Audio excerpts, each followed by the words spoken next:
All right, in this lecture, we're going to talk about contrast. Now, contrast is very important in creating artwork and drawings. Without contrast, you wouldn't see the difference between things, and it also would not look as appealing if you didn't have contrast in your drawings. Now, what is contrast? Well, contrast is just the difference between values. So, something that has really high contrast would be black and white. So if I do a black box right here, and I do that right next to a white box, well, there is a lot of contrast between those two colors. And so that's all contrast is. The more contrast there is, the more distance there is between the values. So for example, if I took this mid value between our midtone and our darker color, and I went ahead and I put that right here, and then let's say I took this light gray right here that's in the middle of my white and my midtone, and I added that in right next to it, like so.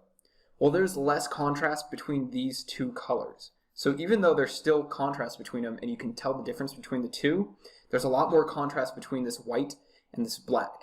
Now, in some cases, you might have no contrast at all, so it might just be one solid color, and in other cases, you might not even be able to see the contrast because it's so subtle. So let's go over an example of this. So let's say I took a gray from right here, and that was this side, so I'll go ahead and fill that in.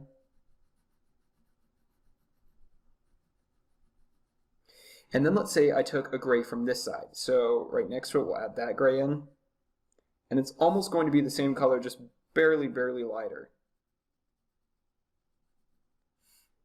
like so.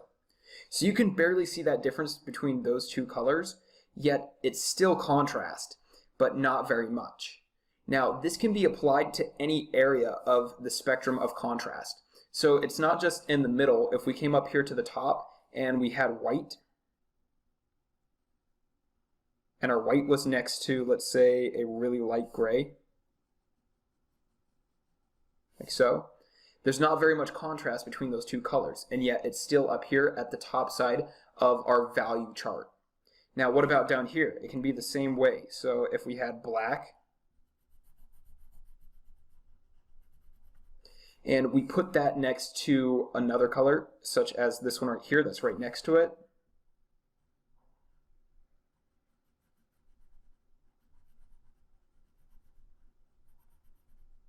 so again, there's still contrast there.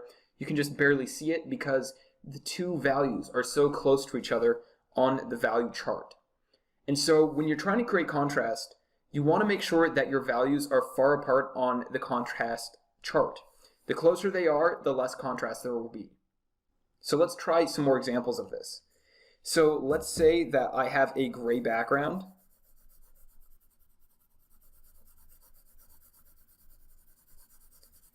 and let's say I want to create a lot of contrast between my background and my foreground object.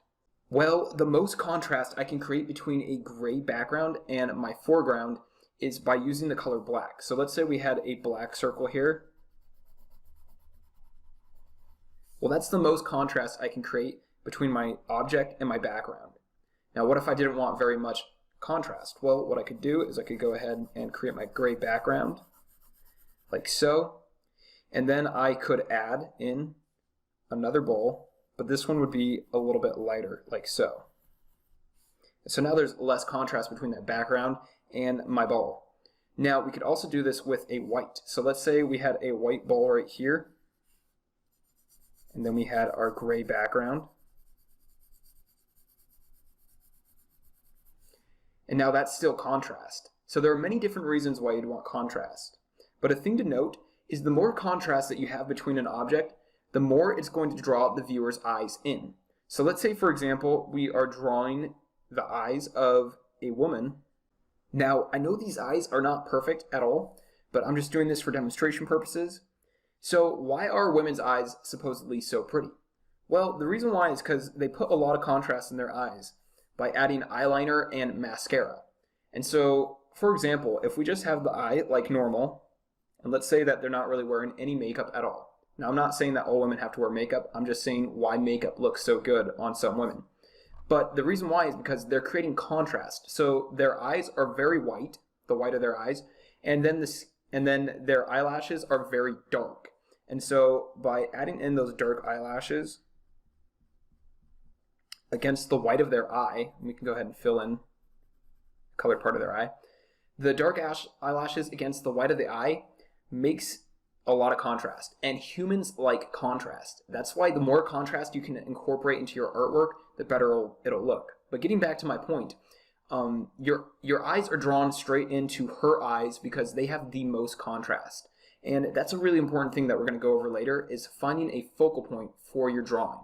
You need to find one focal point, and there's many different ways that you can make people's eyes drawn to that area and to focus on it, and one of those is to create contrast. Whatever area has the most contrast in the drawing is where the viewer's eyes are going to be drawn to first. Really quick, I wanted to show you a few examples of really good use of contrast. So first off, we're going to have a look at the Mona Lisa. Now all of you should be familiar with this painting. It's probably the most famous painting ever created. Now, with the Mona Lisa, it very well utilizes the use of contrast. Now the first way that it utilizes it is, first off, it draws you into the focal point. And if you haven't guessed yet, it's her eyes. Why are her eyes the focal point? They have the most contrast. So her eyes, the white of her eyes, are probably the whitest part on the entire painting, and the darkest part on the entire painting are her eyes themselves. It's darker than any of these other dark colors down here, or at least it appears like it is because it's next to such a bright color. And remember, the more contrast between two colors, the lighter or darker a color will seem. The next way that it strongly utilizes the use of contrast is by differentiating between different parts of the Mona Lisa. So, for example, we know that this is her face, and then we know that this is her neck and chest area because it's separated by the shadow, which is more contrast. And then we know that this area is her hair because it's the darker area. And so by making her hair dark and then making the face area lighter and then making her clothing darker, she differentiates between each separate thing. And then her hands are in this dark area, but they're lighter, and so they stand out because of the contrast.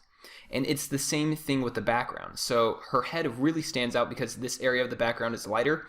And then as it starts to get closer down towards her body where he doesn't want you to focus too much, it becomes darker, and so there's less contrast between her body and the background. And so it doesn't stand out as much. Now let's have a look at another example. So here's a character design I've done in one of my courses, and I've taken all the color out of it so we can only see the values. Now you'll notice that it's the same with the Mona Lisa as it is with my character, that the eyes are the focal point because the eyes are the darkest part of the entire picture and the white of the eyes are the lightest part, and so we're creating the most contrast right there. Then the next thing I want you to notice is how every single object on my character is placed next to a value that is contrasting with it. So if we start with the hair is a really light gray. And then that's touching this dark gray end of the sword, and it's also touching these goggles. And then these goggles are touching the light skin, and then this light skin is touching the dark eyes. And then if we move down to the dark scarf is touching the light skin. And then if we move down to the shirt is mainly a dark gray, and it's darker than this scarf right here, and so it's making contrast. And I even created more contrast by adding a drop shadow underneath this scarf. So that way there's even more contrast between this scarf right here and the shirt. And then we have contrast between the shirt and the gloves. And then we have contrast between the glove and the sword handle. And then to make sure that there was still contrast between the sword handle and the blade, even though it's darker down here, I created a gradient. So the blade starts out lighter. Since it's a reflective metal, we can do this. And so the blade starts out lighter down here and it slowly turns into a darker gray towards the end. That way we still get contrast with the hair and the skin, and we still get contrast with our sword blade. Then if we come down to the pants, there's contrast between the shirt and the pants. And then there's contrast between the pants and the boot. And so what I'm trying to show you here is that when you're creating contrast in your image, not only do you want to create a focal point, but you want to create contrast between every object that you can. The more contrast you have, the better it'll look. If all of these were the same color or all of them were dark grays, it would not look as good. Let's go ahead and move on to our last example. So our last example is a drawing of Davy Jones that I did. And once again, the eyes are the focal point because those are the darkest part next to the lightest part, and so it stands out the most.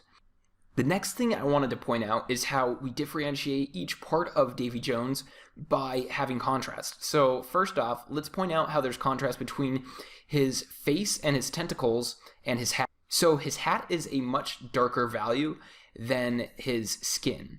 And then his skin is a much lighter value than his jacket and his vest. And so we're creating a differentiating contrast between those two objects to help us understand what's going on in the picture. And then if we keep moving down, we create contrast between his hand and his clothes. And then we even create contrast between the belt and his shirt or vest, if you want to call it. And that helps us differentiate the difference between the vest and the belt itself. So contrast is extremely important in creating good artwork. And the last thing I'll point out is that we have a lot of contrast between Davy Jones and the actual background. So he sticks out completely. If we had all other types of things going on in the background that were the same values, it would completely distract you from the drawing of Davy Jones. All right, that brings us to the end of this lecture. So in this lecture, we learned about contrast. We learned that the further apart values are on the value spectrum, the more contrast there's going to be. And the closer they are, the less contrast. We also learned that if you want to make your artwork look good, you need to have a focal point and you need to create that by using contrast. Then we learned that if we want to create a differentiation between two objects, we can do that by using contrast. So if you have a ball sitting on a table and the ball is a light gray color, then you probably want to make the table a dark gray color. That way, you create as much contrast as possible. Thanks for watching this lecture, and I really look forward to seeing you in the next one, where we're going to delve a little bit deeper into contrast.